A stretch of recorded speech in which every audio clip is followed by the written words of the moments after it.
Why do the righteous suffer? Where is God in our pain? Welcome to Shalom Bible ASMR, dear listener. Tonight, we enter the sacred mystery of the Book of Job. Where faith is tested, silence speaks louder than answers, and brokenness meets restoration. For the next 2 hours, let the textures of this ancient story calm your spirit. The crumbling parchment as Job's world falls apart. The hush of ash beneath grieving friends. The cosmic storm where God himself responds. This is not just storytelling, it's an experience. Press play when ready to sleep, and may you find Shalom in the questions. Don't forget to subscribe to Shalom Bible ASMR and tap the bell for more sacred sleep journeys. Now, let's begin where all wisdom starts, in the dust. There was a man in the land of Uz.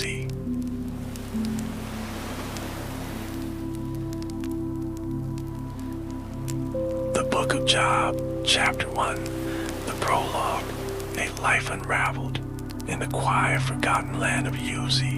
Far from the bustling cities and trade routes of the ancient world, there lived a man named Job. A man of such complete and unwavering integrity that his very name had become synonymous with righteousness in all the surrounding regions. The morning sun would find him already awake, his strong hands calloused from years of honest labor. His brow furrowed not with worry, but with devotion, as he performed his daily rituals of sacrifice and prayer. His wealth was not the fleeting fortune of merchants or the unstable plunder of warriors, but the steady, abundant blessing that comes from decades of diligent work and divine favor. 7 sons to carry his name forward, 3 daughters whose beauty was whispered about in neighboring villages, 7,000 sheep grazing across emerald hills, 3,000 camels traversing the trade routes, 500 yoke of oxen plowing fertile fields, and 500 donkeys carrying goods to market. More than just numbers in a ledger, these represented God's tangible blessings on a man who feared God and shunned evil. Each new week began with Job's children gathering in the eldest brother's home, a tradition of feasting and fellowship that brought the aging patriarch both joy and quiet concern. As the sounds of laughter and music drifted through open windows, Job would send word for celebrations to pause briefly while he sanctified his children, offering burnt offerings for each one. Perhaps my children have sinned and cursed God in their hearts, he would murmur as the smoke curled heavenward, his voice barely audible over the crackling flames. This was no empty ritual, but the sincere prayer of a father who understood both the fragility of life and the seriousness of sin. Little did he know how soon his worst fears would be realized, nor how severely his faith would be tested. Meanwhile, in the celestial realms far beyond human sight or understanding, a divine council was convening. The sons of God, heavenly beings of rank and purpose, present themselves before the Almighty, their very presence causing the foundations of the universe to thrum with power. Among them came one who did not belong, yet whose presence was permitted. Satan, the adversary, still bearing the fading glory of his original creation, though now twisted by pride and malice, when God himself, with the quiet confidence of one who knows the end from beginning, pointed a Job as a pinnacle of earthly righteousness. There is no one on earth like him. The accuser's lips curled in a sneer. Does Job fear God for nothing? Came the cynical challenge, dripping with insinuation. In Satan's warped economy, worship was merely a transaction. Have you not put a hedge around him, his household, and everything he has? You have blessed the work of his hands, so that his flocks and herds are spread throughout the land. But now stretch out your hand and strike everything he has, and he will surely curse you to your face. The divine courtroom fell silent as a challenge hung in the air, a wager not on Job's perfection, but on the genuineness of his faith when stripped of every earthly comfort. With terrifying sovereignty, God set boundaries to testing. Very well, then, everything he has is in your power. but on the man himself do not lay a finger. In that moment, cosmic forces were unleashed that would unravel Job's life thread by thread. Back in Uzi, the disasters came not as a single crushing blow, but in relentless waves, each messenger arriving before the dust had settled from the last catastrophe. First came the breathless servant, his tunic torn from running, his face streaked with sweat and terror. The oxen were plowing and the donkeys were grazing nearby, and the Sabaeans attacked and carried them off. They put the servants to the sword, and I alone have escaped to tell you. Before Jah could absorb this loss, the labor of years stolen in an afternoon, another servant stumbled forward, his clothes reeking of smoke. Fire from God fell from the heavens and burned up the sheep and servants, and I alone have escaped to tell you. Even as these words still hung in the air, a third messenger interrupted, his eyes wild with panic. The Chaldeans formed 3 raiding parties and swept down on your camels and carried them off. They put the servants to the sword, and I alone have escaped to tell you. Job's knees buckled as the cumulative weight of these losses pressed down. His wealth halved in moments, his servants slaughtered, his livelihood decimated. But the worst was yet to come. As he struggled to comprehend his new reality, a 4th messenger, his voice breaking with grief, delivered the unthinkable. Your sons and daughters were feasting and drinking wine at the oldest brother's house, when suddenly a mighty wind swept in from the desert and struck the 4 corners of the house. It collapsed on them, and they are dead, and I alone have escaped to tell you. The world seemed to stop. The air grew thick. Somewhere in the distance, a lone sheep bleated. One of the few remnants of a life that had, moment before, seemed so secure. Job's hands, once so steady as he lifted sacrifices to heaven, now trembled uncontrollably. Rising slowly, he performed the ancient rites of mourning, tearing his robe into jagged, uneven strokes of man in shock, shearing his hair until his scalp glistened in the fading light. The servants drew back, uncertain whether to comfort their master or flee from his grief. Then, without warning, Job fell face downward onto packed earth, not in despair, but in worship. His voice, when it came, was raw but clear. Naked I came from my mother's womb, and naked I will depart. The Lord gave, and the Lord has taken away. May the name of the Lord be praised. In all this, as the possessions vanished, his children perished, and his future crumbled, Job did not sin by charging God with wrongdoing. The accuser's first gambit had failed, but the testing was only beginning.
Chapter 2, The Test Deepens. Once again, the heavens bore witness to a divine council. The sons of God presented themselves before the Lord, and among them came Satan, his presence a shadow amidst the radiance, his steps deliberate as he stood before the Almighty, who, in his infinite wisdom, address him directly, asking from where he come, and Satan, ever roaming the earth, ever seeking whom he might devour, answered with the same restless indifference, from going to and fro on the earth, and from walking up and down on it. And the Lord, knowing the depths of his adversary's heart, spoke again of Job, his servant, a man unlike any other on the earth, blameless and upright, one who feared God and turned away from evil, a man who would remain steadfast in his integrity despite the devastation that had been unleashed upon him, his wealth stripped away, his children taken in a single breath of calamity, his body untouched but his soul bearing the weight of immeasurable grief. And yet Satan, ever the accuser, ever the skeptic of human devotion, sneered at the notion that Job's faith was unshakable, that his loyalty was not merely the product of divine protection. And so he challenged the Lord once more, his voice dripping with disdain. Skin for skin, a man will give all he has for his own life, but stretch out your hand and strike his flesh and bones, and he will surely curse you to your face. And the Lord, in his sovereignty, permitted this final trial, decreeing, very well, he is in your hands, but you must spare his life. And with that, Satan departed, slithering back to the earth with a singular purpose, to break the man who will become the battleground of heaven's great wager. No sooner had the accuser left the presence of the Lord than Job's body was seized by a torment unlike any he had ever known, his skin erupting in agonizing sores, festering wounds that spread like wildfire from the soles of his feet to the crown of his head, his flesh becoming a prison of unrelenting pain, his every movement a symphony of suffering, his nights sleepless, his days an endless cycle of scraping at his broken skin with shards of pottery, his fingers trembling as he attempted to relieve even the slightest fraction of his anguish, his body now a grotesque map of suffering, his appearance so altered that none who had known him would recognize the once prosperous patriarch, and his wretched figure hunched him on the ashes, a king brought lower than the lowest of men. And yet, even as his physical torment reached its zenith, his wife, the one who had once stood beside him in prosperity, now stood over him in despair, her voice breaking as she cried out, "Do you still hold fast to your integrity? Curse God and die." Her words a dagger to his already bleeding spirit, her faith shattered where it remained unbroken, her grief twisting into bitterness, her love for him warped by the unbearable sight of his suffering. But Job, though his body was broken, though his breath came in ragged gasps, though his skin burned with every shift of the wind, turned her with eyes that still held a flicker of divine light, and he spoke not in anger, not in despair, but in a quiet resolve that seemed to silence the very air around them. "You speak as one of the foolish women speaks. Shall we indeed accept good from God, and shall we not accept adversity?" And in all this, Scripture tells us, Job did not sin with his lips. He did not charge God with wrongdoing. He did not allow the poison of bitterness to take root in his heart. He simply endured. Word of his suffering spread like a mournful whisper across the land, reaching the ears of his three friends, Eliphaz the Temanite, Bildad the Shuhite, and Zophar the Naamathite, men who had once broken bread with him in times of celebration, who had known him in his strength and prosperity, and now, hearing of his unimaginable affliction, they made a pact to go to him, to mourn with him, to offer what comfort they could, for surely they thought no man should bear such sorrow alone. And so they journeyed, their hearts heavy, their steps slow, until at last they caught sight of him from a distance. But what they saw was not the Job they remembered. This figure, slumped in the dust, his body ravaged, his face a mass of pain, was a specter of suffering, a shadow of the man they had once known. The shock of it struck them like a physical blow, and they could do nothing but weep. They tore their robes in the ancient gesture of grief. They cast dust into the air, lay it fall upon their heads in symbol of sheer devastation, and then, without a word, they sat beside him on the ground, their silence louder than any lament, their presence a wordless acknowledgement that some sorrows are too deep for speech. For 7 days and 7 nights they remained there, their vigil unbroken, their grief a living thing between them, the weight of the unspoken question pressing upon them all. Why? The days stretched on, the silence thickening, the air heavy with the unsaid, until at last the tension became unbearable, and the first cracks in Job's endurance began to show.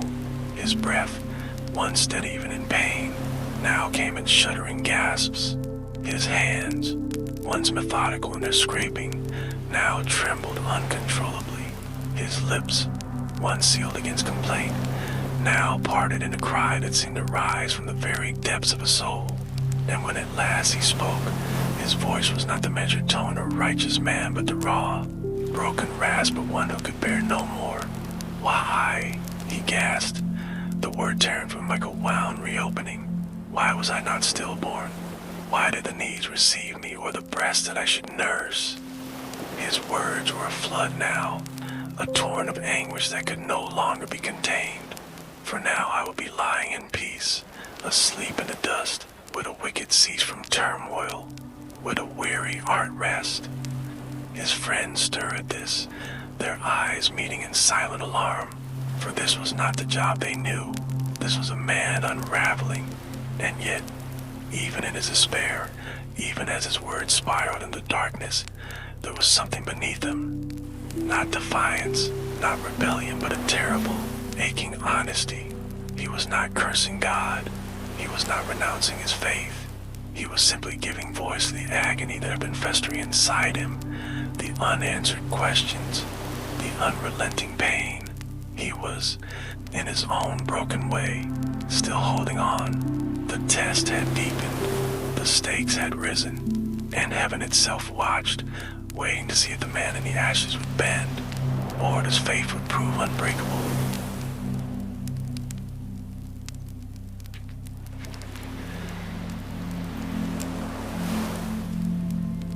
Chapter 3, Job's Lament, the anatomy of holy despair. The silence had been its own kind of torment. For 7 days and 7 nights, Job had remained motionless, his bed of ashes, his body a landscape of festering wounds, his spirit crushed beneath the unbearable weight of his losses. The 3 friends would come to comfort him: Eliphaz the Temanite, Bildad the Shuhite, and Zophar the Naamathite, sat in mute horror, watching as a once mighty patriarch transformed before their eyes into a living corpse, his noble frame now hunched in perpetual agony, his regal bearing reduced to the twitching movements of a man in constant pain. The stench of his infected flesh hung thick in the air, mixing with the acrid smell of burnt offerings that still linger from better days. His breath came in ragged, uneven gasps, each inhalation a visible struggle against the pain that racked his body. When the dam of silence finally broke, it did so with volcanic force. Job's voice, once rich and commanding, now emerged as a guttural rasp, the sound of man scraping the bottom of his soul's reservoir. His opening words weren't merely spoken. They were vomited forth, a torrent of anguish that seemed to tear his throat as they escaped. May the day of my birth be erased from the memory of time itself. May the celestial scribes blot it from their records with ink turned to acid. That day, that cursed day when my mother's womb first convulsed with my coming forth, let it be swallowed by eternal darkness. May no star ever again mark its passing in the heavenly scrolls. Let the angels who sang in creation cover their ears rather than hear its remembrance. That night, that terrible night when a midwife first slapped life into my lungs, may be banished from the counting of days. Let no moon ever wax or wane over it again. May the constellations that presided over my nativity be plucked from the sky and cast into the void. Job's body convulsed as he spoke, his skeletal fingers clawing his own ulcerated flesh as it tried to physically excise a pain from his being. His friends recoiled instinctively, their faces masks of horrified fascination. This wasn't just lament. This was cosmic treason, a daring assault on the very foundations of existence itself. The patriarch continued, his voice dropping to a whisper that was somehow more terrible than his shouting. Why didn't I perish as I emerged from the womb? Why did those midwife hands catch me when I slipped bloody into the world? Why did my father's arms receive me? Why did my mother's breasts nourish me? If only I had been stillborn, then I would be at rest now, lying quiet in the earth's dark womb, sleeping with the kings and counselors whose bones now crumble in forgotten tombs. I would be with princes who once filled their palaces with gold, but now sleep beneath the same dust as their slaves. There, in Sheol's silent halls, the wicked cease their raging, the weary find their rest. There, prisoners finally know peace, no longer hearing their taskmasters' whips. Small and great are equal there, and the slave is free from his master. A fit of coughing racked Job's emaciated frame, flecks of blood appearing at the corners of his mouth. When he could speak again, his voice had changed, no longer raging against his birth, but pleading with the universe for understanding. Why is light given to those in misery? Why does life continue for those who long to die, who search for death more eagerly than miners search for hidden gold? Why must I go on when every morning brings fresh torment? My food tastes like ashes in my mouth. My groans pour out like water from a broken cistern. The terror I always fear has found me. What I dreaded has come upon me. I have no peace, no quiet, no rest, only constant turmoil. The silence that followed was more profound than before. Even the desert winds seemed to hold their breath. Job's friends sat frozen, their theological certainties shattered by this raw display of human anguish. The foundations of their worldview, that righteousness was rewarded and wickedness punished, couldn't account for what they were witnessing. In Job's lament, they heard the birth pangs of a new kind of faith, one that could scream at God without letting go of him, that could accuse the heavens while still addressing the accused. As the sun dipped below the horizon, casting long shadows across the ash heap, Job's breathing gradually steadied. His outbursts had drained him, but something in his countenance had changed. The despair remained, but it was no longer formless. It had been given voice, shaped into words that now hung in the air between him and the silent heavens. The test had deepened indeed, but so had the faith that was being tested. Job had not cursed God as Satan predicted. Instead, he had done something far more dangerous. He had demanded that God account for himself, and in that demand, though he didn't know it yet, was a seed of his eventual restoration.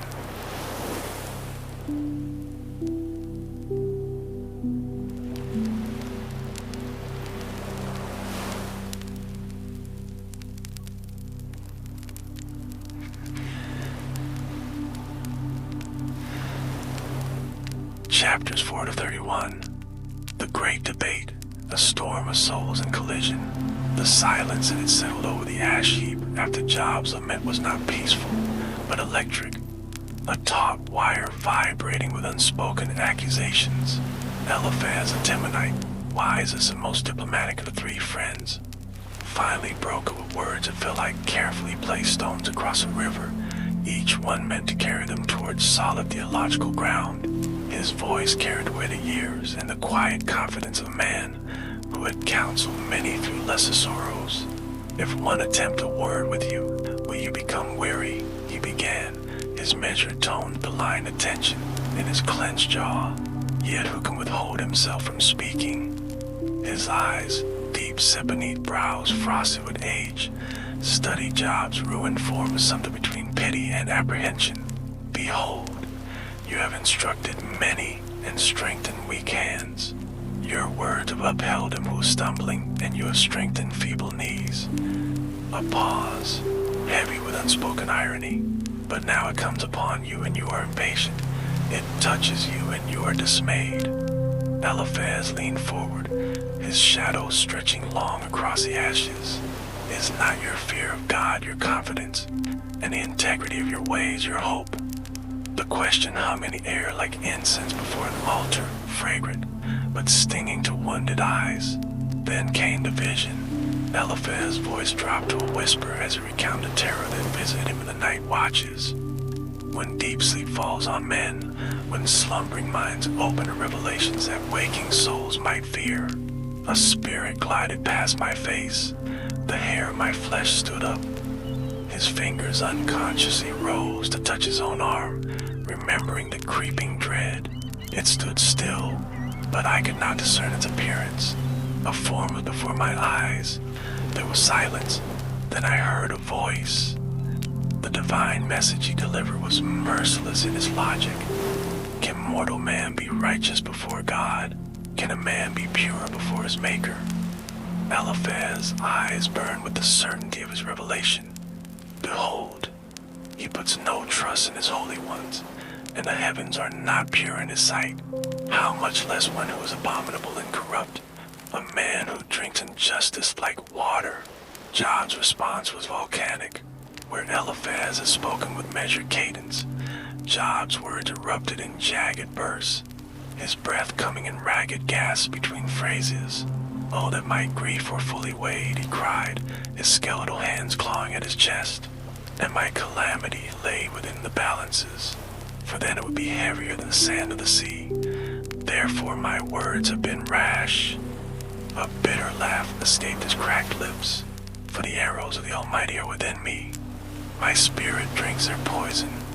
The terrors of God are arrayed against me. The debate that unfolded was no polite philosophical exchange, but a brutal wrestling match of worldviews. Eliphaz's initial measured tones gave way to increasing frustration as Job dismantled each argument with the precision of a man who had nothing left to lose. The cycle repeats. Bildad's traditionalism. When Bildad the Shuhite could endure no more, his interruption was like the sudden crash of cymbals. How long will you speak these things? He demanded, his voice the sound of grinding millstones, and the words of your mouth be like a mighty wind. Where Eliphaz had approached with philosophical caution, Bildad wielded tradition like a cudgel. Does God pervert justice, or does the Almighty pervert the right? His argument was simple, brutal, and unyielding as desert bedrock. The wicked wither like reeds without water. Therefore Job's suffering proved his wickedness. If you would seek God earnestly and implore the mercy of the Almighty, if you are pure and upright, surely then he will rouse himself for you. Job's rebuttal turned Bildad's own words against him with devastating irony. Truly I know that it is so, but how could a man be in the right before God? His voice dripped with bitter mockery. If one wished to contend with him, one could not answer him once in 1,000 times. Zophar's scorching rebuke, Zophar the Naamathite, youngest and most fiery, could contain himself no longer. Should your babble silence men, he sneered, his face flushed with righteous heat. Should no one rebuke you when you mock? His theology was the simplest of all, a binary equation where suffering equals sin, repentance equal restoration. If iniquity is in your hand, put it far away, he thundered. Then surely you could lift up your face without spot. You would be steadfast and fearless. Job's response was scalding sarcasm. No doubt you're a people, and wisdom will die with you. His sunken eyes burned with feverish intensity. But I have understanding as well as you. I am not inferior to you. The debate's darkening spiral, as the cycles of argument repeated. The tone grew increasingly hostile. Eliphaz's third speech abandoned all pretense of diplomacy, directly accusing Job of specific sins. Is not your wickedness great and your iniquities without end? For you have exacted pledges from your brother for nothing, and stripped the naked of their clothing. Job's responses grew more defiant. His speech is swelling into majestic soliloquies that move beyond self-defense and profound meditations on the nature of justice, divine hiddenness, and mortal despair. Bildad's final words dwindled to a mere 18 verses, his arguments exhausted. Zophar fell silent entirely, his zeal spent against the unbreakable fortress of Job's protestations. Job's summation, a oath of innocence that shakes heaven. In chapters 29 to 31, Job delivered not merely argument, but an oath before the cosmos itself. Chapter 29, a heartbreaking remembrance of his lost blessedness, when God's lamp shone upon his head, when the young men saw him and withdrew, when his voice was heard in the city gates. Chapter 30, a visceral depiction of his current degradation, mocked by the sons of vile men whose fathers he would disdain to put with his dogs, his body racked with unceasing pain.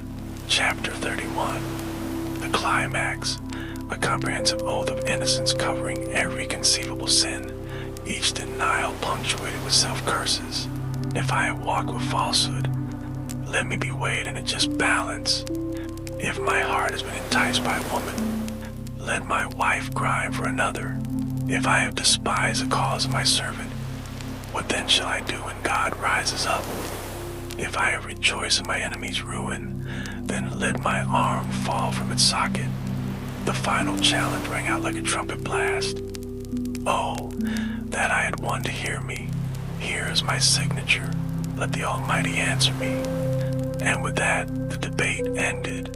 The three friends sat stunned, their theological systems in ruins about them. Job had thrown down the gauntlet not to them, but to heaven itself. The silence that followed was heavier than all their combined words, a silence that would soon be filled by a whirlwind, theological tremors. This extended dialogue represents one of the most sophisticated treatments of the Odyssey in ancient literature, the failure of traditional wisdom. The friends' arguments, though rooted in scriptural truth. P.S. 1. Proverbs 3 verse 33, prove inadequate to explain innocent suffering. The birth of protesiology. Job's cries anticipate later biblical laments, Jeremiah 20, Psalm 88, and even the crucifixion cry of Christ.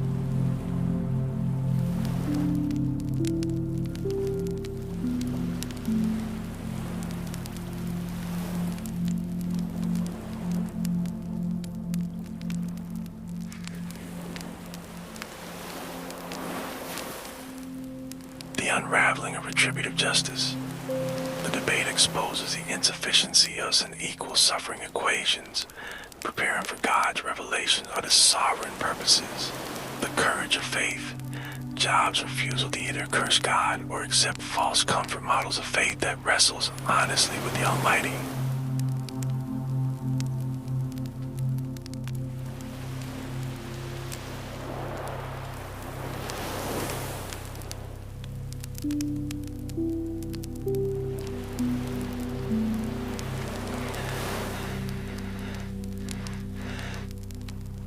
Chapters 32 to 37.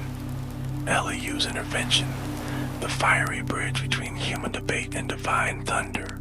The debate had reached its exhausted conclusion. Eliphaz, the Temanite, his once authoritative voice now reduced to hollow echoes of tradition, sat with hands folded in resignation.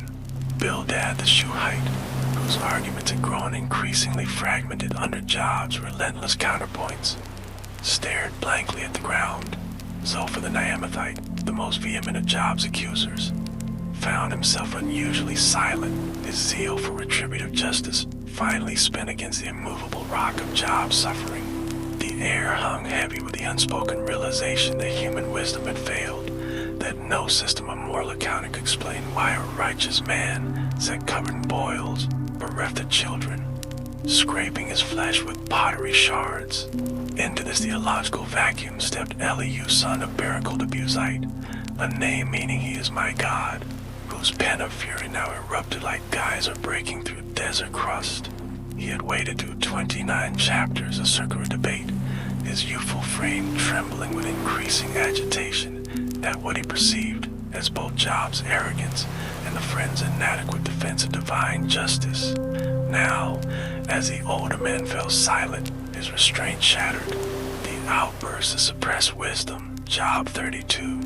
Elihu's opening words carried the electric charge of a gathering storm. I am young in years, and you are aged. Therefore I was timid and afraid to declare my knowledge to you. His voice, though respectful in form, vibrated with barely contained indignation. I thought, let days speak and many years teach wisdom. But it is the spirit in man, the breath of the Almighty, that makes him understand. With this radical claim, that wisdom belongs not exclusively to age, but to those enlightened by God's Spirit. Elihu dismantled the patriarchal hierarchy that had governed the debate thus far. His critique of the three friends was devastating in its precision. Behold, I waited for your words. I listened for your wise sayings while you searched out what to say. I gave you my attention, and behold, there was none among you who refuted Job, who answered his words. The failure was comprehensive. Not only had they not convinced Job, but in Elihu's view, they had misrepresented God's justice entirely. His anger now overflowed in physiological metaphors.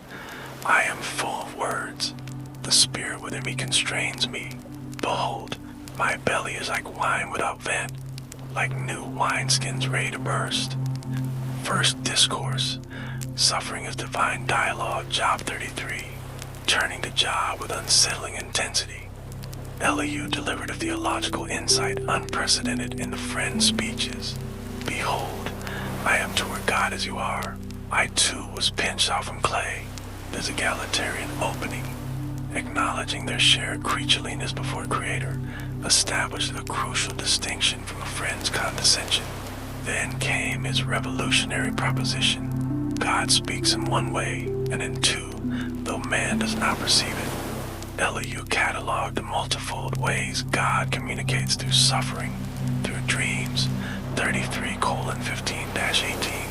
In a dream, in a vision of the night, when deep sleep falls on men, he opens the ears of men and terrifies them with warnings. Through pain, 33:19-22, man is also rebuked with pain on his bed and with continual strife in his bones. Through mediators, 33:23-28, if there be for him an angel, a mediator, then God is gracious to him and says, deliver him from going down into the pit. Most startling was his claim that suffering could be prevented of mercy rather than punitive justice. He delivers the afflicted by their affliction and opens their ear by adversity. This stood diametrically opposed to the friend's retributive framework, offering Job a paradigm where his suffering might be God's severe grace to rescue him from greater spiritual peril. Second discourse, the justice of the omnipotent, Job 34-35. As Elihu's arguments gained momentum, his tone shifted from passionate appeal to judicial pronouncement. He systematically dismantled Job's complaints about divine justice with ruthless logic. Who is like Job, who drinks up scoffing like water? The rhetorical question framed Job's demands for a hearing before God as inherently rebellious. Elihu then articulated a foundational principle. Far be it from God that he should do wickedness, and from the Almighty that he should do wrong. For according to the work of a man, he will repay him, and according to his ways he will make it befall him. His critique exposed the flaw in Job's demand for a courtroom encounter with the Almighty. Will you condemn him who is most just? Is it fitting to say to a king, you are worthless, and to nobles, you are wicked? How much less to him who shows no partiality to princes? Elihu's analogy exposed the absurdity of a creature, putting the Creator on trial. In chapter 35, he attacked the premise that human righteousness benefits God. If you are righteous, what do you give him? Or what does he receive from your hand? This demolished transactional religion, the idea that God owes blessing for obedience. Third discourse, the pedagogy of pain, Job 36. Elihu's most sophisticated argument positions suffering as educative rather than retributive. Behold, God is mighty and does not despise any. He is mighty in strength of understanding. He painted a portrait of a God who uses affliction to awaken spiritual perception. He opens their ears to instruction and commands that they return from iniquity. The alternatives were stark. If they listen and serve him, they complete their days in prosperity. If they do not listen, they perish by the sword and die without knowledge. Elihu's insight was that suffering could be God's megaphone to rouse a sleeping soul, a concept that would echo through centuries to C.S. Lewis's observation that God whispers to us in our pleasures, but shouts in our pains. Fourth discourse, the theophanic prelude, Job 37. Elihu's final speech ascended into pure doxology, becoming an unconscious overture for God's imminent appearance. At this also my heart trembles and leaps out of its place. Keep listening to the thunder of his voice. His description of God's sovereignty over nature became increasingly vivid. The storm 37:2-5. God thunders wondrously with his voice. He does great things that we cannot comprehend. The snow 37:6-10. By the breath of God ice is given, and the broad waters are frozen fast. The lightning 37:11-13. He loads the thick cloud with moisture. The cloud scatters lightning. His closing challenge to Job resonated with divine irony. Can you, like him, spread out the skies hard as a cast metal mirror? Unbeknownst to Elihu, these very questions would soon erupt from the whirlwind itself.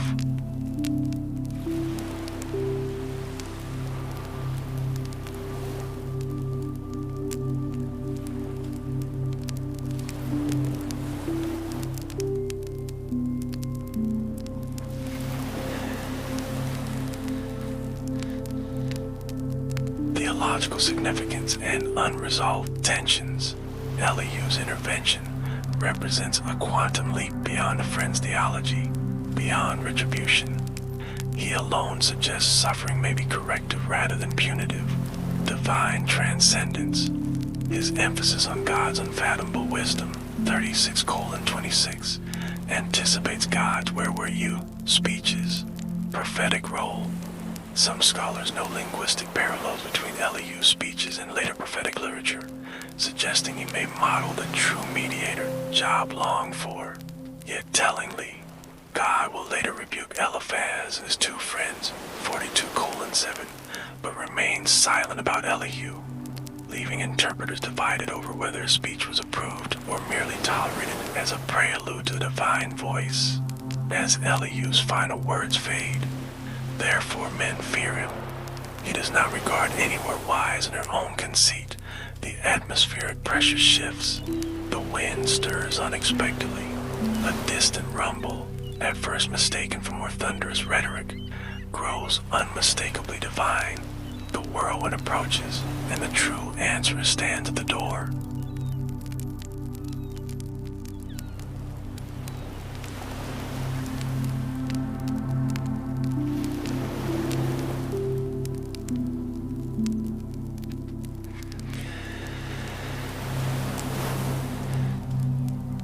Chapters 38-41. The Divine Roar. When God answers from a whirlwind, the air itself seemed to tremble with anticipation. Elihu's final words about God's majesty in the storm had barely faded when the horizon darkened unnaturally, not with the gradual dimming of evening, but with the sudden, roiling blackness of a tempest descending with purpose. The wind, which had moments before been still in deference to human debate, now rose with terrifying force, whipping the ash heap into a swirling vortex around Job and his companions. The friends covered their faces. Job, emaciated and feverish, lifted his head with an effort that cost him dearly. Then the Lord answered Job out of whirlwind. Job 38:1. The voice that spoke was unlike anything mortal ears were meant to bear. It carried neither the measured tones of Eliphaz's wisdom, nor the heated rhetoric of Elihu's rebuke.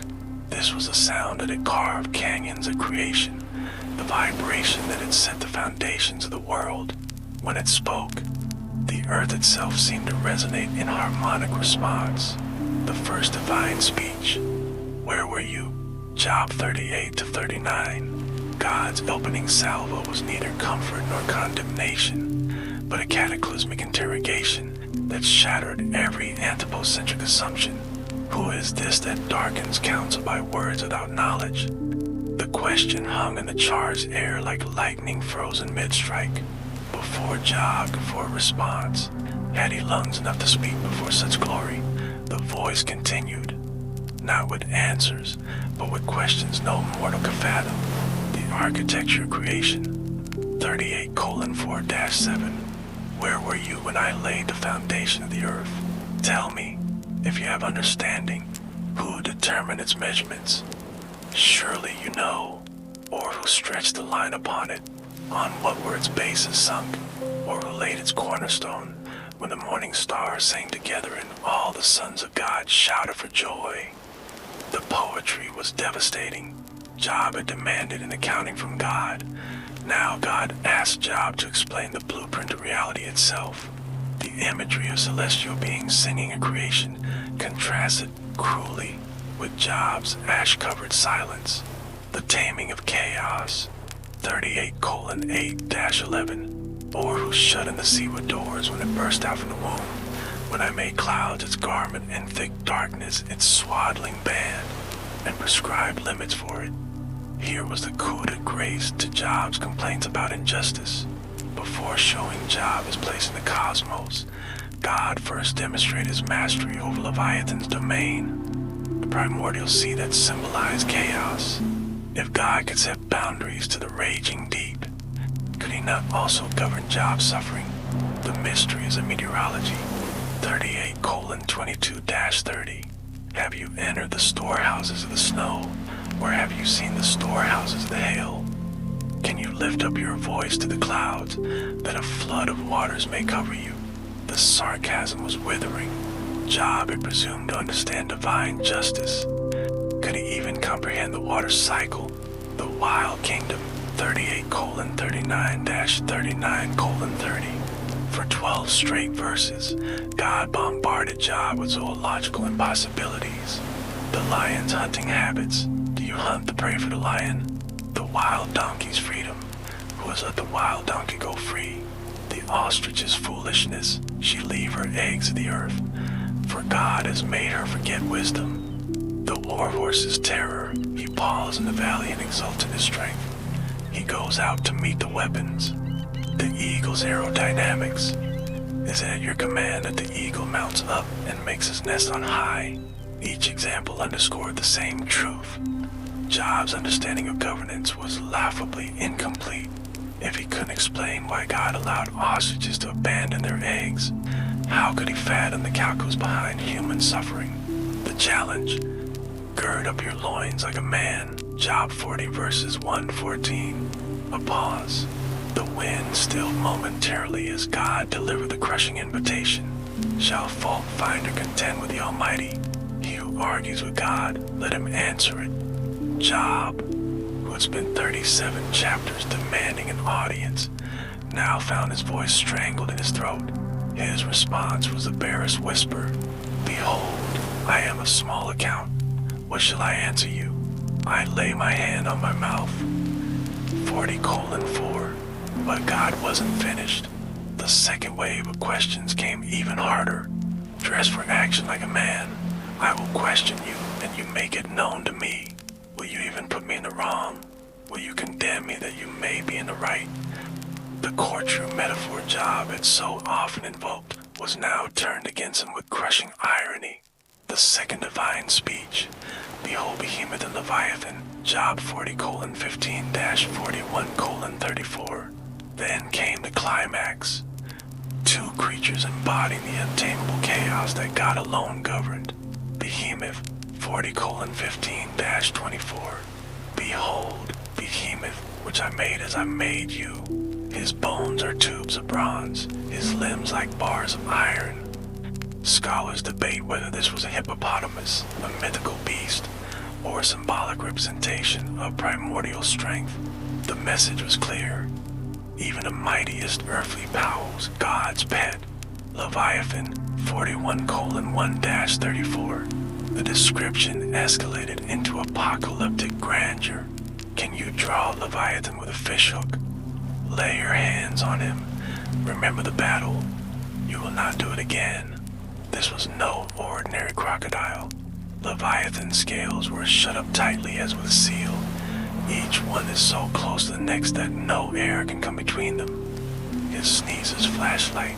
His eyes were like dawn. He made the deep boil like a pot.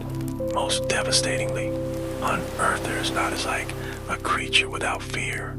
The subtext screamed louder than the storm. If Job couldn't subdue Leviathan, how could he presume to judge Leviathan's maker? Job's repentance, 42:1-6. Confronted with raw divine otherness, Job's response was the only one possible. I know that you can do all things, and that no purpose of yours can be thwarted. Therefore I have uttered what I did not understand, things too wonderful for me. His final words, I had heard of you by the hearing of the ear, but now my eye sees you. Therefore I despise myself and repent in dust and ashes, marked not just surrender but transformation. The man who had demanded answers now found them unnecessary in the face of the answer himself. Theological earthquake. Why God's answer matters. The shift from explanation to encounter. God never mentions Job's suffering directly. Instead, he overwhelms Job with his majesty, implied in seeing God as the only answer, the suffering we ultimately need, the rejection of retributive theology. By never citing Job's sin as a cause of his pain, God implicitly condemns the friend's mechanistic worldview, the dignity of mystery. The speech celebrates creation's wildness, its untamed, non-utilitarian aspects that resist human categorization, the cosmic scale of providence. God's care extends equally to mountain goats giving birth, 39:1, and Leviathan's play in the deep, 41:5. How much more to his suffering servant, as a whirlwind dissipates, one truth remains. The God who governed Behemoth and Leviathan can certainly be trusted with Job's pain and ours.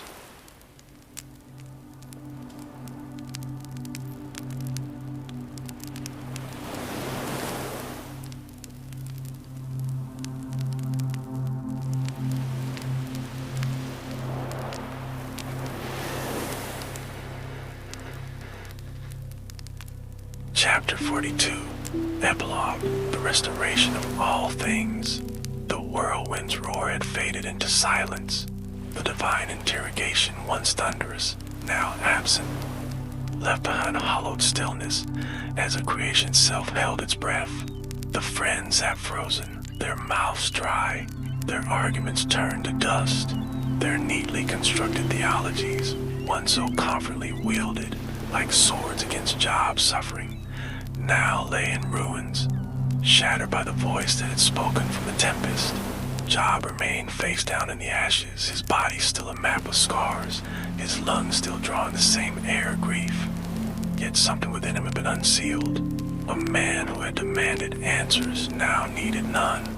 Then, in a shift as jarring as it was deliberate, the tone of the Almighty changed. No longer the voice that answered Job out of the whirlwind, 38:1. No longer barrage of questions that lay bare the limits of human wisdom. Now, a pronouncement of judgment, sharp as a blade's edge, directed at Eliphaz the Temanite and his two companions. My anger burns against you and against your two friends, for you have not spoken to me what is right, as my servant Job has. 42:7, the divine verdict, 42:7-9. The condemnation was absolute. These men who had spent 37 chapters cloaking their accusations in pious language stood exposed. Their error was not in defending God's justice, but in reducing it to a mechanical equation. Suffering must mean sin. Restoration must require repentance. They had turned the Almighty into a ledger keeper, righteousness into a transaction. And now, the one they claimed to defend declared them wrong. The remedy was as humiliating as it was revelatory. They must bring sacrifices, 7 bulls and 7 rams, the number divine completeness, to Job, the man they called sinner. Job, the sufferer, will become their priest, the mediator between them and God. Their deliverance depended entirely on Job's mercy, his willingness to pray for those who had wounded him in his deepest agony. The reversal was staggering. The righteous needed intercession from the wicked. The accused became the advocate. The broken man was made whole before his fortunes were restored, because the true healing was never about the flocks, the servants, or even the children. It was about the man who had seen God and, in seeing him, found himself remade. And when Job prayed without recorded bitterness, without demanding apology, he embodied a grace that would one day find its fullest expression in Christ, who would intercede for those who nailed him to the cross. Luke 23, verse 34. The restoration, 42 to 10-17. Then came the doubling, not merely a return, but an escalation. 1. Relational restoration, 42 to 11. Then came to him all his brothers and sisters, and all who had known him before, and ate bread with him in his house. The same relatives who had distanced themselves during his suffering now returned, but the text is careful to note that they showed him sympathy and comforted him for all the evil that the Lord had brought upon him. This phrasing is explosive. God takes responsibility for Job's suffering while simultaneously condemning a friend's retributive interpretation of it. The Lord had permitted the calamity, yet he rebukes those who claim to explain it. 2. Material blessing, 42:12-13. The Lord blessed the latter days of Job more than the beginning. The inventory is meticulous, a divine ledger of restoration. 14,000 sheep, double his initial 7,000. 6,000 camels, double the 3,000. 1,000 yoke of oxen, double the 500. 1,000 female donkeys, double the 500. 7 sons and 3 daughters, the same number. But this time, the daughters are named, celebrated, elevated, the arithmetic of grace. All that was lost was restored twofold, except the children. Why? Because the first 7 sons and 3 daughters were not truly gone. They were beyond the veil, waiting. The new sons and daughters were not replacements. They were additions. 3. The daughter's legacy, 42:14-15. In an act that would have scandalized his contemporaries, Job gave his daughters an inheritance alongside their brothers. Their names, Jemima, dove, Keziah, cinnamon, and Karen Hapik, horn eye paint, were recorded with deliberate care, each a testament to beauty wrested from suffering. Jemima, the dove, a symbol of peace after storm. Keziah, cinnamon, a fragrance of life where death had reigned. Karen Hapik, a name that may evoke the cosmetics used to adorn the eyes, perhaps a reference to Job's own weeping turned to joy. This was no small detail. In a world where women were often invisible in genealogies, Job's act signaled a transformed heart, one that had learned to see differently. 4. Longevity and fullness, 42:16-17. Job lived 140 more years, a number symbolizing double perfection, 70/2. He saw 4 generations of descendants, a blessing echoing the promises to Abraham, and then at last he died, old and full of days. The same phrase used of the patriarchs, Genesis 25 verse 8. Theological tremors, why this ending matters. 1. The rejection of prosperity gospel. God rebukes the friends after Job's restoration, proving that blessing follows righteousness by grace, not by formula. The text never claims Job's wealth returned because he repented. The restoration is framed as gift, not wage. 2. The scars remain. No mention is made of Job's healed skin. His body, like Christ's resurrection wounds, may have borne the marks of suffering, not as shame, but as testimony. The daughters' names memorialize pain transformed. Karen Hapik, the horn of eye paint, may signify beauty from ashes. Isaiah 61 verse 3. 3. The greater Job. Like Christ, Job intercedes for his accusers. Like Christ's disciples, the friends are forgiven despite their flawed theology. Like the new creation, Job's restoration is both continuity, same family structure, and escalation. Daughters exalted, blessings doubled. The final verse lingers like sunset after storm. So Job died all in full of days, not full of answers, not full of explanations, but full of the one who is answer enough.